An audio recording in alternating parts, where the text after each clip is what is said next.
정부에서 일시 부동산 대책을 발표했는데 해당 사항 관련해서는 정말 여러 페이지들이 있고 내용들도 많이 담겨져 있습니다. 그런데 아무래도 저는 재개발 재건축 전문가다 보니까 정비사업 관련해서 설명을 해드리도록 하자면 대표적인 완화안이 크게 두 가지가 있는데요. 우선 첫 번째로는 안전진단에 대한 시점을 뒤로 늦추겠다라는 사항, 두 번째로는 재개발 지역의 노후도 요건이 있는데 이 노후도에 대한 비율을 보다 더 낮추겠다에 대한 사항이 있습니다. 좀 더 디테일하게 설명드려 보도록 하자면 기본적으로 재개발 재건축을 진행함에 있어서 절차들이 있죠. 그런데 여러분들은 조합 설립 인가 이후로 사업 시행인가 관리 처분 인가 이주 철거 착공 준공 이런 프로세스들을 많이 보겠지만 사실 조합 설립 인가 이전에도 정말 많은 단계들을 거쳐 나가야 됩니다. 그러면 여기서 재건축에 대한 사항이 발표가 됐기 때문에 재건축을 한번 알아보도록 할까요? 우선 기본적으로 예비 안전진단 먼저 신청하게 되는데 일단은 우리 단지가 30년 차가 넘어갔다. 그러면 우리 재건축하고 싶어요 라고 하면서 주민들이 구청에다가 예비 안전진단을 넣습니다. 그러고서 사실 예비 안전진단 자체는 그렇게 중요한 건 아니지만 그 다음에 바로 정밀안전진단을 받게 되는데요.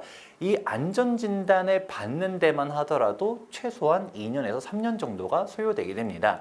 그나마 이 2, 3년도 지금 시점에서 2차 안전진단이라고 불려왔었던 안전진단에 대한 적정성 검토가 사실상 재작년에 무용지물로 바뀌게 되면서 이렇게 2, 3년으로 된 거지 실질적으로는 이 안전진단 받는 데만 하더라도 여러분들이 잘 아시는 여의도라든가 목동을 보다 보면 이 안전진단 통과까지만 벌써 그냥 5년 넘게 걸리는 곳들도 부지기수라는 것들을 아실 겁니다. 그런데 이렇게 안전진단을 통과하게 되면 끝이냐? 그 이후로부터도 정말 많은 산들이 있게 되는데요. 우선 가장 대표적으로는 정비구역을 지정해야 됩니다. 이 정비구역 지정을 하는 기간만 하더라도 통상 2년 정도는 걸린다라고 볼 수 있는데요. 여기서만 하더라도 시간이 정말 많이 소요가 되게 되겠죠. 그 다음에 우리가 본격적으로 추진위원회 설립하고 조합 설립 인가를 받게 되는 것인데 이 기간이 또 장난 아닙니다. 보통 3년, 빨라야 3년에서 5년. 그리고 여러분들이 알만한 조합들 보다 보면 10년 넘게 걸리는 조합들도 정말 많죠. 그렇다 보니까 아니 조합 설립 인가로부터도 완공까지 10년이 걸리는데 그 앞단에서도 시간이 진짜 10년 넘게 걸리는 경우들이 부지기수다 보니까 재건축 하려다가 숨 넘어간다라는 말들이 나오게 되는데요. 그렇다 보니까 정부에서 사업 속도를 빠르게 하겠다라는 게 이번 대책의 핵심적인 내용입니다. 그럼 어떤 식으로 바뀌냐? 가장 대표적으로 바뀌는 사항이 조합 설립 동의율을 거두면서 병행 추진하도록 하겠다라는 사항이 있는데요. 안전진단이고 뭐고 이런 거 상관없이 조합 설립부터 추진할 수 있겠다. 그건 조합 설립 동의율 75%를 받는 동안 안전진단도 신청하고 정비계획도 수립하고 그러면 앞에서 걸렸었던 절차적인 기간들 아무리 못해도 5년씩 걸렸었던 사항들을 이런 걸 사업을 병행 추진할 수 있다 보니까 시간적인 부분들을 획기적으로 단축할 수 있다라는 사항이 담겨져 있습니다. 그렇다 보니 재건축을 추진하는 조합 입장에서는 이런 부분들을 빨리빨리 할 수 있는 부분들이 1번, 두 번째로는 이거는 실무적인 사항 중 하나인데 안전진단을 신청하려 했었을 때 이 안전진단 비용이 아무리 못해도 1, 2억에서 대단지다라고 하게 되면 2, 3억씩도 들어가거든요. 근데 이 돈을 장기수선 충당금에서 쓰면 이게 또 횡령 문제가 또 있습니다. 그렇다 보니까 사실 이 기금에다가 손을 댈 수 없다 보니 주민들끼리 십시일반하면서 얼마씩 내주세요. 나중에 조합 설립되면 돌려줄 겁니다. 라고 하면서 돈을 걷는데 이 돈 걷는 게 또 말처럼 쉽지가 않잖아요. 적극적인 조합원들도 있지만 사실 관심 없는 조합원들도 있고 재건축하면 좋긴 하지만 내 돈까지 내면서 라는 생각을 하는 사람들도 있다 보니까 이 돈 모으는 데만 하더라도 몇 년씩 걸리는 조합들도 많습니다. 그런데 이 부분 관련해서도 이 안전진단 시점을 언제까지 늦출 수 있느냐 사업 시행인가 전에만 받으면 된다라고 하다 보니까 조합이 설립되게 되면 아무래도 기금이 있게 되다 보니까 그 돈을 통해서 그 다음에 안전진단 신청하는 부분도 실무적인 효과도 있다라는 사항을 전해드리고 싶네요. 그런데 한 가지 아쉬운 점은 안전진단에 대한 기준을 가면 갈수록 낮춰왔었거든요.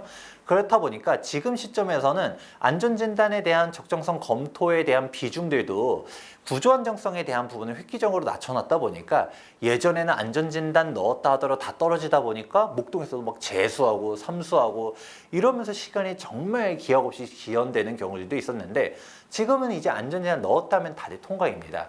사실상 요식행위로 전락했다라고도 말을 하는데요. 그러면 어차피 안전진단 통과시켜 줄 거면 굳이 안전진단 자체를 받아야 되느냐라는 근본적인 의문도 있습니다. 이 안전진단 한번 넣을 때마다 비용이 1, 2억에서 많으면 2, 3억씩 들어가거든요. 이 돈을 굳이 왜 써야 되느냐?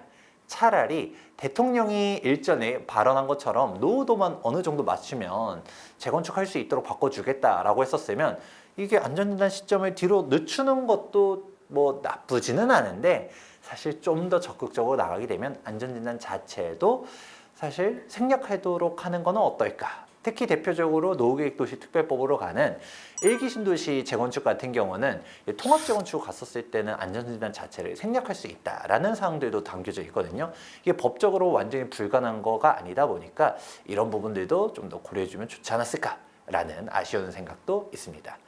두 번째로 얘기해 드리는 거는 노후도에 대한 사항인데요. 재개발 같은 경우를 보게 되었을 때 이제 재개발을 우리 하고 싶습니다. 이 동네 너무 살기 싫어요. 힘들어요. 해가지고 재개발 지정되는 게 아닙니다.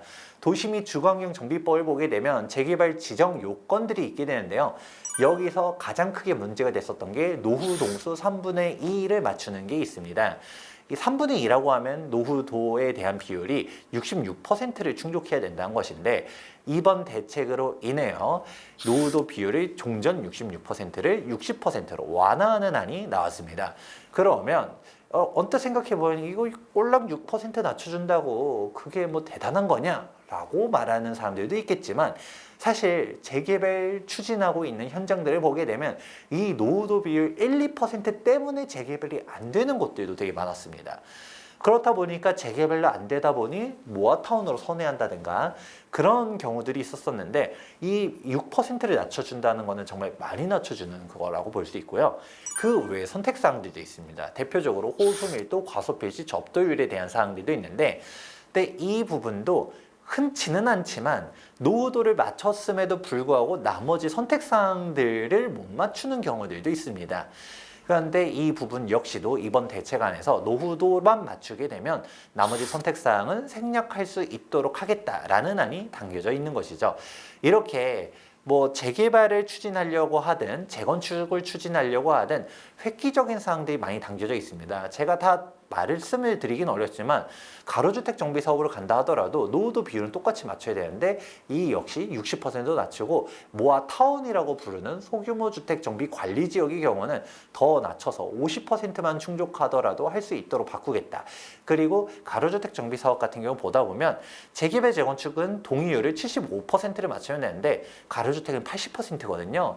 그렇다 보니까 이것도 역차별이다라는 목소리들도 있었는데 이 역시 동의율을 낮춰서 75%만 맞추면 추진할 수 있도록 개선한 사항들도 담겨져 있습니다.